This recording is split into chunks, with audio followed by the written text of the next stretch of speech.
அனைவருக்கும் என் இனிய தாழ்மையான வணக்கங்கள். இலகு தமிழ் இனிய கவிதையில் குரலற்றோரின் குரல் என்ற தலைப்பில் ஓர் கவிதை தொகுப்பு. குரலற்றோரின் குரல். குரல் உள்ளவர்களின் குரல் எதிரொலிக்க முடியாத நேரங்களில் அவர்களுக்காக எழுப்பப்படும் ஆதரவு குரலே குரலற்றோரின் குரல். அடக்குமுறை நிறைந்த உலகில், ஆணாதிக்கம் மிகுந்த உறவில் ஒடுக்கப்பட்ட பெண்களுக்காக ஓங்கி ஒலிக்கும் குரலே உரிமை குரல்.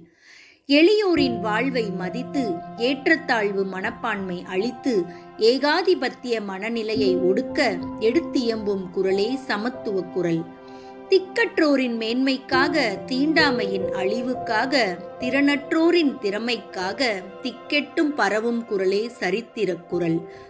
மனித வாழ்வின் அர்த்தம் தெரிந்து, மனிதத்தின் நேசம் புரிந்து, மனிதாபிமானம் நிறைந்த உள்ளத்திற்காக உயர்ந்து ஒலிக்கும் குரலே மக்கள் குரல்.